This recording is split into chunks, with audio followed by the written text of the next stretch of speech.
Ayat yang keempat terlebih dahulu, haleluya. Mazmur pasal yang ke-23, ayat yang keempat terlebih dahulu, firman Allah berkata,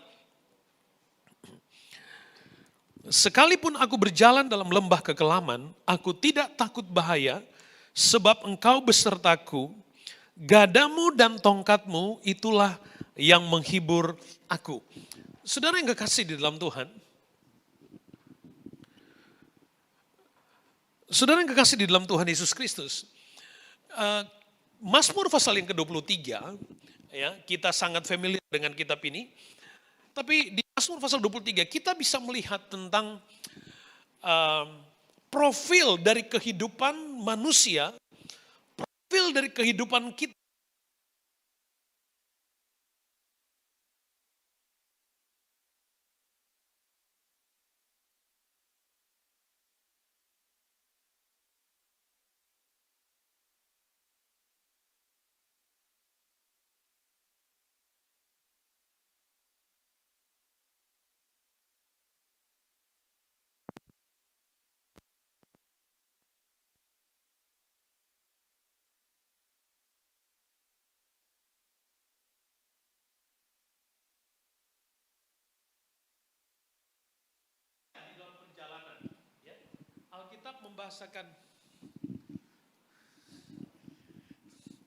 Alkitab membahasakan ada bahaya. Proses kehidupan dalam perjalanan iman kita dikatakan ada bahaya. Di terjemahan yang lain dikatakan the shadow of death. Ada bayang-bayang kematian. Jadi saudara salah kalau kita memahami bahwa perjalanan ini adalah sebuah perjalanan yang kemudian hidup tanpa masalah gitu ya. Saya juga tidak ingin berkata kepada saudara bahwa hidup ini penuh dengan masalah. Tidak. Tapi hidup kita ini hidup kita ini adalah memiliki atau berdinamika ya. Berdinamika di sini sudah artinya ada kehidupan dengan setiap proses kehidupan yang harus kita jalani. Mau tidak mau kita harus berproses ke dalamnya. Makanya Alkitab katakan bahwa sekalipun aku berjalan dalam lembah kekelaman, aku tidak takut bahaya. Jadi ada fakta di sana bahwa ada kehidupan dengan potensi dan ancaman di situ. Tapi pada bagian yang sama juga ada fakta sebaliknya bahwa sekalipun ada bahaya, tetapi ada kepastian. Kepastian itu adalah Tuhan beserta dengan kita, gitu loh. Tuhan beserta dengan kita. Dan dikatakan gada dan tongkatmu itulah yang menghibur aku. Artinya menjalani profil dari kehidupan kita mengiring Tuhan, ya, dalam proses pendewasaan rohani kita, saudara yang kekasih dalam Tuhan, iya benar ada fakta tentang bayang-bayang maut, tetapi di waktu yang sama Alkitab katakan ada fakta di mana Tuhan akan tetap beserta dengan kita, bahkan istimewanya adalah pada situasi yang seperti itu Tuhan memberikan penghiburan. Tuhan memberikan penghiburan. Kita lompat dalam pembacaan mulai ayatnya yang pertama. Mulai ayat yang pertama. Mazmur 23 ayat yang pertama sampai ayat yang ketiga. Tuhan adalah gembalaku, takkan kekurangan aku. Pemazmur mengatakan Tuhan adalah gembalaku. Raja Daud adalah seorang gembala. Dia menggembalakan kambing domba. Dia banyak menulis mazmur dalam pengalaman waktu dia jadi gembala. Dan dia tahu persis tanggung jawab dan peran dari gembala. Mengembalakan kambing domba. Dan pemazmur atau Raja Daud, dia mengekspresikan keyakinan dan peran Tuhan dalam hidupnya, dalam pengalaman imannya. Dia katakan, Tuhan adalah gembalaku dan aku atau sehingga aku tidak kekurangan. Ayat yang kedua, ia membaringkan aku di padang yang berumput hijau, Ia membimbing aku ke air yang tenang, ia menyegarkan jiwaku, ia menuntun aku di jalan yang benar oleh karena namanya. Dalam ayat yang keempat kita baca tadi, bahwa ada fakta di mana perjalanan dari kehidupan kita, ada fakta tentang bayang maut. Ada fakta tentang potensi bahaya. Tetapi di dalam pembacaan kita ini, Alkitab mengatakan bahwa Tuhan yang adalah gembala kita, Dia tidak saja memberikan jaminan bahwa kita tidak akan kekurangan, tapi dikatakan di sini ayat yang ketiga, Ia menyegarkan jiwaku, menuntun aku di jalan yang benar oleh karena namanya. Alkitab juga mengatakan bahwa perjalanan dengan potensi ayat yang keempat tadi adalah bagian dari perjalanan yang harus kita lalui di dalam kehendak Tuhan. Jalan yang Tuhan tunjukkan untuk kita lalui, untuk apa sebenarnya? Kita melalui itu sebagai bagian dari jalan Tuhan, bukan untuk supaya kita hancur di dalam potensi yang bahaya tadi. Untuk kita kehilangan iman dalam potensi persoalan tadi. Tetapi justru Tuhan katakan menuntun aku di jalan yang benar, melalui bayang maut, melalui lembah kekelaman, dengan segala potensi bahaya tadi, justru di sana kita akan belajar bagaimana memvalue penyertaan Tuhan. Bagaimana mengalami kemenangan yang diberikan oleh Tuhan. Bagaimana mengalami hadirnya Tuhan dalam hidup kita. Tapi hari ini saya tidak bicara khusus tentang itu. Saya tertarik ayat yang kedua dikatakan begini. Ia membaringkan aku di padang yang berumput hijau. Ia membaringkan aku di padang yang berumput hijau. Nah saudara yang kekasih, padang rumput yang hijau selalu diasosiasikan atau diartikan dengan berkat. Padang rumput yang hijau selalu diasosiasikan dengan sejahtera, dengan kenyamanan, dengan prestasi, dengan keadaan-keadaan yang baik. Itu arti dari padang rumput yang hijau. Sehingga waktu kita membaca Alkitab katakan ia membaringkan aku di padang rumput yang hijau. Kita mulai membayangkan berkat. Kita mulai membayangkan prestasi, keadaan-keadaan yang baik. Kita mulai membayangkan kesuksesan dan banyak hal lain lagi. Seolah-olah berkata bahwa Tuhan akan menyediakan. Sebenarnya maksud ayat ini tidak seperti itu. Sebab pada ayat yang pertama Alkitab sudah katakan Tuhan adalah gembalaku, aku tak akan kekurangan. Tuhan sudah bicara berkat sebelumnya. Tuhan sudah bicara penyertaan. Tuhan sudah bicara tentang janji dari apa yang kita butuhkan. Pada ayat yang kedua dikatakan ia membaringkan aku di padang rumput yang hijau. Bukan lagi tentang kita menikmati berkat itu. Bukan lagi tentang itu. Pada ayat yang kedua bukan lagi tentang bagaimana kita mengejar padang rumput. Bukan. Bahkan bukan lagi tentang kita seperti domba yang mulai makan rumput hijau. Sudah bukan tentang itu lagi. Tapi Alkitab kan saya tertarik waktu saya belajar, saya baca, wow. Ternyata dikatakan begini. Ia membaringkan di padang yang berumput hijau. Tuhan sudah memberkati kita terlebih dahulu. Tuhan sudah memberkati kita terlebih dahulu. Tuhan sudah memberikan kita hamparan padang rumput yang hijau. Kita telah hidup di dalamnya. Kita telah menikmatinya. Kita sudah dibesarkan dengan itu. Dengan pengalaman-pengalaman sejahtera, prestasi, sukses, dan keadaan-keadaan baik lainnya. Tetapi Alkitab katakan, ternyata saudara, tujuan dari padang rumput yang hijau adalah, ya perhatikan, tujuan dari padang rumput yang hijau adalah Tuhan membuat kita terbaring di situ. Gitu. Tujuan dari padang rumput yang hijau artinya Tuhan membaringkan kita di padang rumput yang hijau itu. Tuhan membaringkan kita pada sukses itu. Tuhan membaringkan kita pada berkat. Jadi bukan lagi tentang mengejar, bukan. Sebab sudah awalnya Tuhan gembala yang baik, takkan aku kekurangan. Tuhan sudah menyediakan, Tuhan sudah memberikan. Ayat yang kedua, Tuhan membaringkan. Dia membaringkan di padang rumput, dia membaringkan di dalam berkat, dia membaringkan di dalam prestasi, dia membaringkan di dalam sukses, dia membaringkan kita kepada keadaan-keadaan yang baik yang kita rindukan. Yang telah kita alami, yang telah kita miliki saat ini.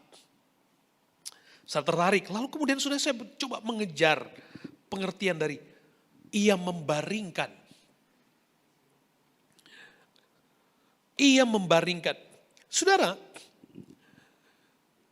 yang pertama kita coba lihat di dalam makna yang pertama, supaya tujuan daripada padang rumput yang hijau adalah kita dibaringkan oleh Tuhan. Di situ, kemudian tujuan yang pertama adalah supaya kita berdoa. Maksudnya begini, saudara, arti dari kata dibaringkan di sini, ada beberapa kata saudara, di situ ada juga bicara tentang istirahat di situ. Ya, bisa bicara tentang istirahat di situ. Bisa, atau gini saudara, arti dari kata dibaringkan itu sendiri artinya dalam posisi beristirahat. Kaki yang dilipat dalam posisi beristirahat. Jadi Tuhan ambil domba, seperti gembala yang ambil domba, dia tidurkan di padang rumput. Dengan posisi kaki yang beristirahat, posisi kaki yang diatur oleh gembalanya. Sudah saya coba berdoa dan merenungkan maksud dari keempat kaki yang terlipat. Yang paling dekat pengertiannya dengan Tuhan membuat kita melipat tangan kita. Ya. Bahkan salah satu pengertian dari baringkan itu jongkok. Berlutut. Jadi bagian yang pertama arti dari tujuan dari di padang rumput adalah Tuhan membaringkan, artinya Tuhan membuat kita dalam posisi beristirahat, dalam posisi bersandar, dalam posisi berbaring. Dan salah satu juga arti dari dibaringkan di sini adalah merenung. Merenung. Jadi kalau kita tarik dari artinya, maka Tuhan gembala melepaskan dombanya, membaringkan dombanya, mengatur kelipatan kakinya. Saya katakan dalam posisi beristirahat, dalam posisi bersandar, dalam posisi berbaring. Tapi juga bisa berarti dalam posisi merenungkan. Merenungkan. Kita bisa mengambil arti singkatnya, sikap berdoa untuk merenung. Sikap berdoa untuk merenung. Yang pertama kita masih tetap bicara tentang doa. Makanya saudaraku yang kasih dalam Tuhan, 1 Tesalonika 5 ayat 17 katakan, tetaplah berdoa. Mengucap syukurlah dalam segala hal. Kita ngerti, wow. Saya katakan tadi Mazmur 23 itu profil tentang perjalanan iman. Lalu kita lihat ayat di 1 Tesalonika 5:17, tetaplah berdoa. Kenapa ini menjadi penting? Bahwa ternyata kehidupan doa atau perintah untuk berdoa bukan saja tentang ketika kita membutuhkan sesuatu, mengejar berkat baru kita berdoa. Enggak ternyata. Pada ayat ini kita belajar bahwa ketika kita diberkati oleh Tuhan, bahkan bukan cuma itu. Dikatakan kita diberkati, kita sukses, kita penuh dengan prestasi, tujuannya apa? Supaya kita bisa berdoa di situ. Di tengah ketika Anda berprestasi, ketika Anda sukses, ketika Anda diberkati, Tuhan mau supaya Anda berdoa di situ. Berdoa di situ. Kaki tangan yang dilipat seperti domba, jongkok di padang rumput, beristirahat. Menikmati padang rumput artinya bukan lagi mengejar dan mencari. Tapi dia berdoa, menghidupkan doa ketika Anda berhasil. Menghidupkan doa ketika Anda diberkati. Menghidupkan doa ketika Anda berprestasi. Bukan malah sebaliknya. Nanti ketika Anda mengejarnya baru berdoa. Dan setelah meraihnya kemudian melupakan doa. Makanya Alkitab katakan tetaplah berdoa. Mengucap syukur dalam segala hal. Itu dua bagian yang tidak bisa dipisahkan. Kita nggak bisa hanya tahu mengucap syukur tanpa berdoa. Kita pun nggak bisa hanya berdoa, nggak bisa mengucap syukur. Maka pada konteks ini ayat ini menjadi pas. Kita berdoa sebagai doa ucapan syukur kita. Kenapa? Karena Tuhan sudah memberi kita berhasil. Sudah memberi kita sukses. Memberi kita berkat. Memberi kita keadaan-keadaan yang baik. Saudara, jemaat Tuhan di Brisbane. Anda dengan semua prestasi di area profesional Anda, dengan status sosialmu, pesan Tuhan buat Anda pada bagian perdana ini. Pertama ini adalah, hidupkan doamu di dalam suksesmu. Hidupkan doamu di dalam keberhasilanmu. Hidupkan doamu di dalam kelimpahan yang engkau nikmati. Tujuan Tuhan dibaringkan di padang rumput yang hijau yang pertama. Supaya kita berdoa. Tujuan Tuhan adalah untuk kita berdoa. Tujuan yang kedua, supaya kita merenungkan firman. Itu tujuan yang kedua. Supaya kita merenungkan firman. Salah satu arti dari membaringkan adalah merenungkan. Dibaringkan untuk merenungkan. Bukan mengasihani diri sendiri, bukan. Mau dikasihani apa lagi saudaraku? Di dalam berkat, Tuhan tidurkan saudara di dalam berkat. Wow. Tuhan tidurkan, Tuhan letakkan saudara hanya untuk berdoa di dalam sukses. Di dalam prestasi, di dalam keadaan yang baik dalam hidupmu. Alasan apa lagi untuk saudara tidak merenungkan tentang Tuhan? Dan Alkitab katakan, Mazmur pasal 77 ayat 12. Aku hendak mengingat perbuatan-perbuatan Tuhan. Ya, aku hendak mengingat keajaiban-keajaibanmu dari zaman purbakala. Aku hendak menyebut-nyebut segala pekerjaanmu dan merenungkan perbuatan-perbuatanmu. Ya Allah, jalanmu adalah kudus. Allah manakah yang begitu besar seperti Allah kami? Merenungkan perbuatan-perbuatanmu. Sekali lagi, salah satu makna dari dibaringkan adalah merenungkan. Dibaringkan bukan lagi untuk mengejar, mencari berkat, bukan. Dibaringkan berdoa. Sambil apa? Merenungkan perbuatan-perbuatan Tuhan. Itulah cara Allah mendidik kita dalam kehidupan rohani kita. Supaya di dalam kelimpahan, di dalam sukses, di dalam keberhasilan, dengan sebanyak apapun yang saudara miliki hari ini, saudara tetap harus belajar merenungkan perbuatan-perbuatan Tuhan. Amin. Haleluya. Tetap merenung perbuatan-perbuatan Tuhan. Jangan pernah berpikir, oh padang rumput ini adalah karena hasil kerja saya semuanya. Bukan, kita sedang berbicara tentang konteks anugerah dan kepercayaan Tuhan. Merenungkan tentang perbuatan-perbuatan Tuhan. Saudara, kalau sudah belajar tentang wanita yang sakit pendarahan sekian lama, lalu dia menjamah ujung jubah Yesus.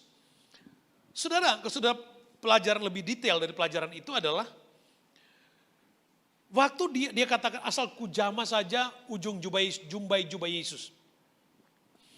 Itu ada pelajarannya. Bahwa setiap kali orang Israel melihat ada tali di jubah seorang rabai. Ya. Talit. Tujuannya talit itu adalah apa? Setiap kali orang melihat itu, orang ingat firman Tuhan. Orang ingat firman Tuhan. Jadi wanita yang sakit ini, waktu dia lihat talit di ujung jubah Yesus, dia katakan asal kujamah saja. Karena dia tahu bahwa tali itu bicantang firman. Dia lihat itu, dia renungkan firman. Dia katakan asal kujamah. Dia merenungkan firman dan dia mencamah itu. Apa yang terjadi? Mujizat terjadi. Mujizat terjadi. Mujizat terjadi. Merenungkan di dalam suksesmu, tetaplah merenung tentang perbuatan-perbuatan baik Tuhan dalam hidup kita. Mazmur pasal pertama ayat yang 2 katakan begini. Tetapi yang kesukaannya ialah Taurat Tuhan. Dan yang merenungkan Taurat itu siang dan malam. Ia seperti pohon yang ditanam di tepi aliran air, yang menghasilkan buahnya pada musimnya, dan yang tidak layu daunnya, apa saja yang diperbuatnya berhasil. Perhatikan baik. Orang yang merenungkan Taurat Tuhan. Merenungkan Taurat Tuhan. Alkitab, ia akan seperti pohon yang ditanam di tepi aliran air, yang menghasilkan buahnya pada musimnya, dan tidak layu daunnya. Apa saja yang diperbuatnya berhasil. Bahkan dikatakan dalam pembacaan seterusnya, apabila panas terik datang, itu pohon tidak akan layu. Itu pohon tidak akan layu. Kenapa? Karena pohon itu ditanam di tepi aliran air.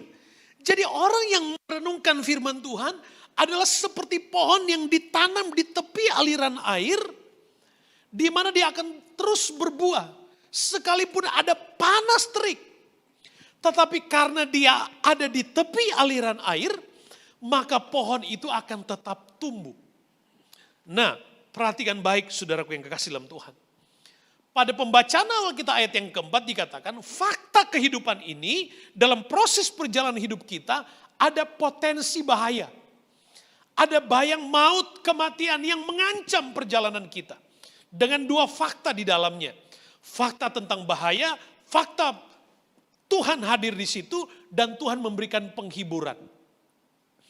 Alkitab katakan bahwa orang yang merenungkan firman Tuhan adalah orang yang akan kuat menghadapi terik panas matahari. Orang yang kuat menghadapi potensi bahaya yang dihadapannya. Kenapa?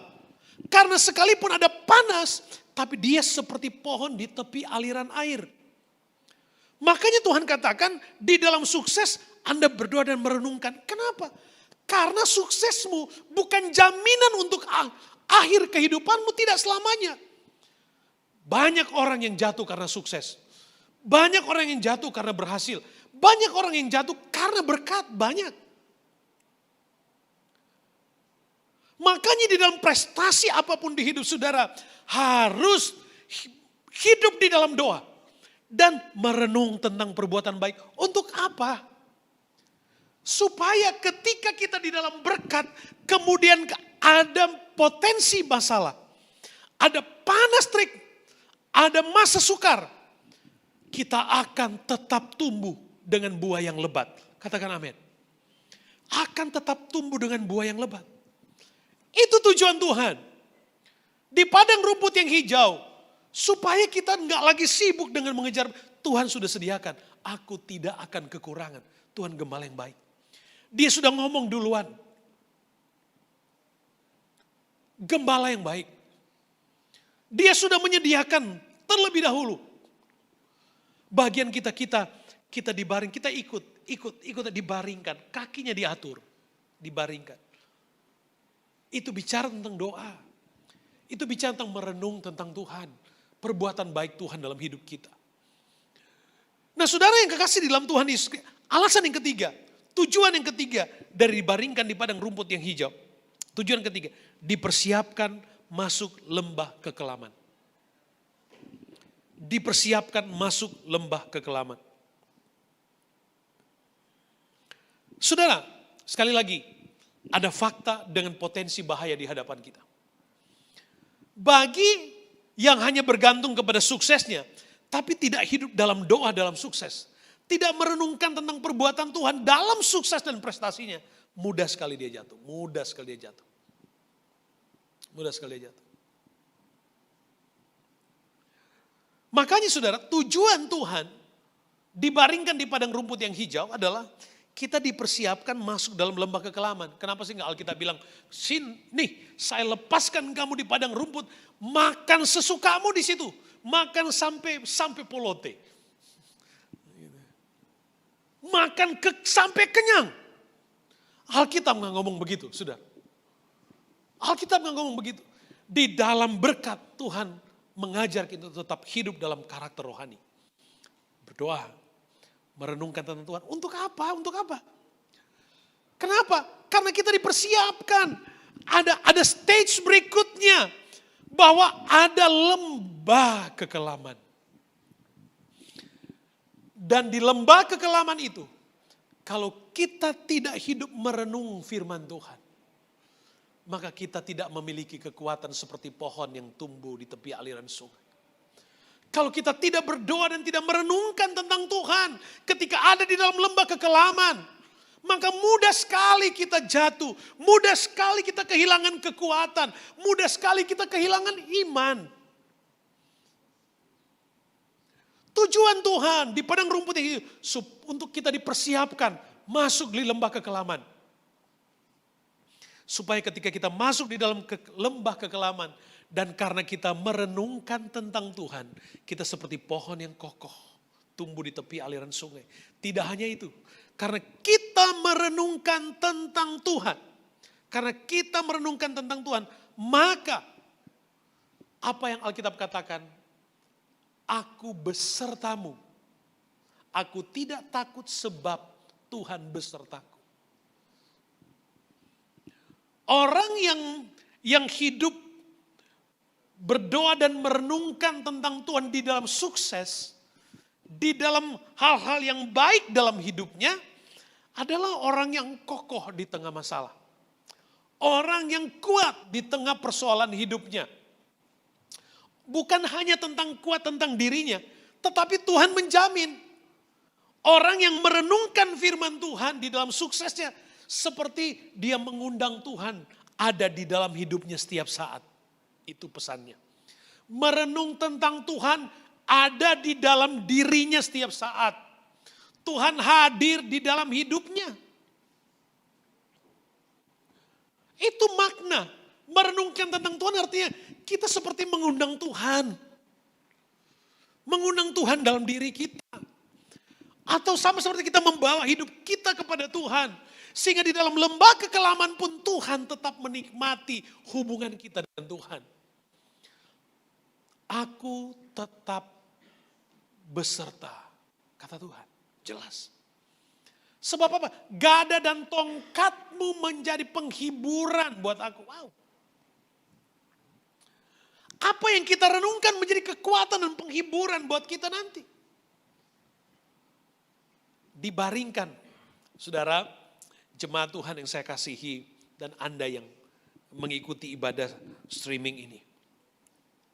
Anda mungkin sukses. Dan saya percaya Anda semua sukses. Anda semua yang ada di sini sedang menikmati kebaikan Tuhan. Ada dalam prestasi, ada dalam keberhasilan.